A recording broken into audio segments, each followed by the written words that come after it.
मैं पहला तो यही सवाल आपसे पूछना चाहती हूँ कि आज सलामती काउंसिल के अंदर जो डेवलपमेंट्स हुई हैं, ख़ास करके एक खलीजी ममालिक पर हमले की मजम्मत पाकिस्तान ने की है, ईरानी हमले की, और दूसरा जो है वो रूस की तरफ से जो करारदाद थी उसकी भी पाकिस्तान ने वो ईरान की हिमायत की है या उस करारदाद की हिमायत की है।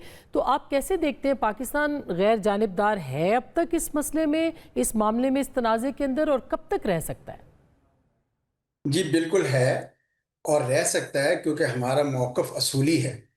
एक करारदाद ये कहती है कि ईरान के खिलाफ जारियत हुई और हमें ये कहने का हौसला है कि ये हुआ तो हमें कहना चाहिए।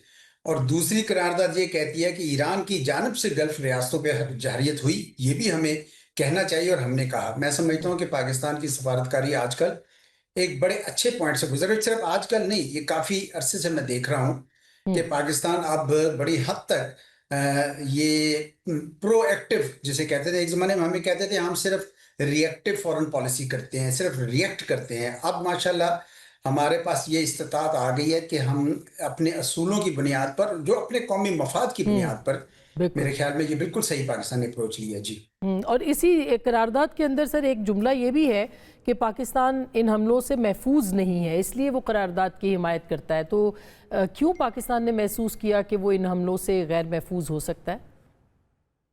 नहीं, देखें ना, पाकिस्तान के ऊपर इक्तसादी बहरान तो आ ही गया ना उसकी वजह से तौर पर।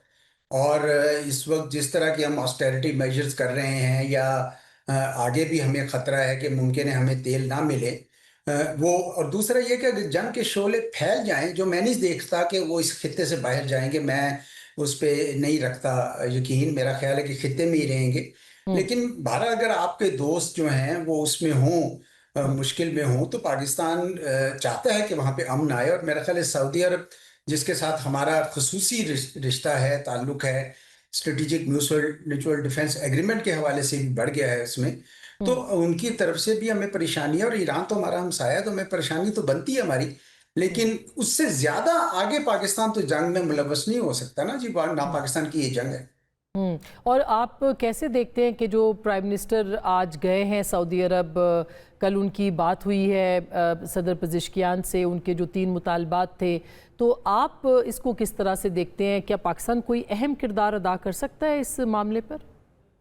बिल्कुल कर सकता है और मेरे ख्याल में करने की कोशिश भी कर रहा है। देखें, पहली मर्तबा जो राब्ता हुआ था उस वक्त ईरान ने ये कहा था कि सऊदी अरब को फिर कह दें आपके जी, आपके जो अड्डा है अमेरिका का, वो हमारे खिलाफ इस्तेमाल ना हो और हमें ये एश्योरेंस ले दें। और पाकिस्तान ने सऊदी से बात करके ये एश्योरेंस लेकर देने की कोशिश की थी। मुझे नहीं पता वो अड्डा इस्तेमाल हुआ कि नहीं हुआ, लेकिन हम्म। मैं शुरू से ये ख्याल रखता हूँ कि ईरान को सऊदी अरब पे हमला नहीं करना चाहिए था। एक उनकी उनके साथ रिप्रोचमा हो चुका था, और वैसे भी सारे एकदम से महाज खोल लेने मुनासिब नहीं थे।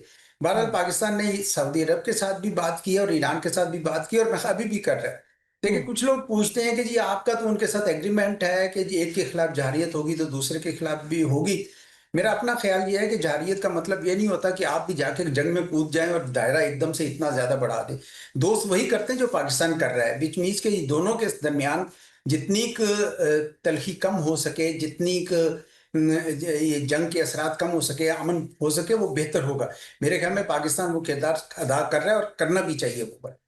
और पाकिस्तान कोई उसमें जो 3 शराइत दी हैं सदर पज़ेश्कियान ने अपने एक्स पोस्ट के अंदर, वो कहते हैं जी आइनी हक हमें मिले, हर जाना मिले, और गारंटी मिले कि उनके ऊपर दोबारा जो है वो जारियत नहीं होगी।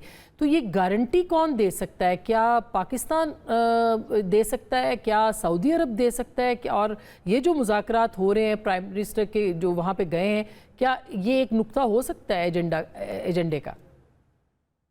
देखिए, अभी तक तो सऊदी अरब ने या बल्कि किसी भी गल्फ रियासत ने ईरान पे हमला तो नहीं किया है।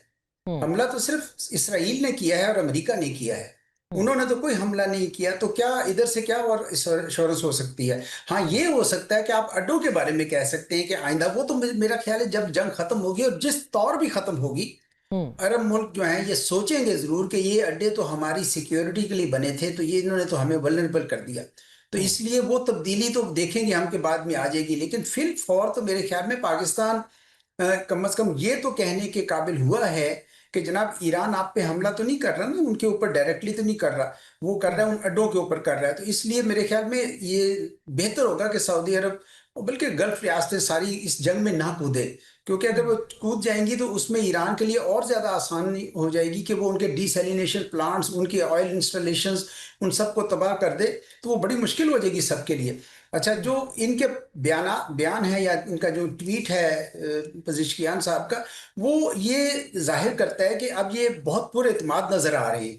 ये जितना जंग तूल पकड़ेगी, अभी मैं बल्कि सीएनएन में भी पढ़ रहा था किसी का जायजा, वो ये कह रहे थे कि जितनी जंग तूल पकड़ेगी उतना जो है वो अमेरिका के अंदर जो नो स्टॉक्स नीचे आएंगे और मसाइल ज्यादा बढ़ेंगे, और ईरान समझता है कि उसके लिए फायदेमंद है और अमेरिका के लिए शायद नुकसानदेह है।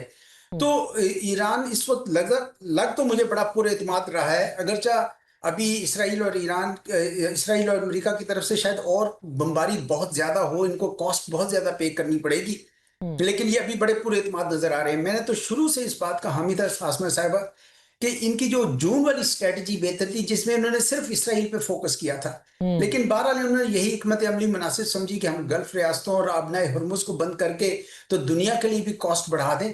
अब ये उन्होंने अपनी सोच है, अगर इसमें वो निकल आते हैं, कामयाब हो जाते हैं और अमेरिका मजबूर हो जाता है जंग बंद करने पे, तो यकीनन ये मिडल ईस्ट बहुत बहुत डिफरेंट होगा।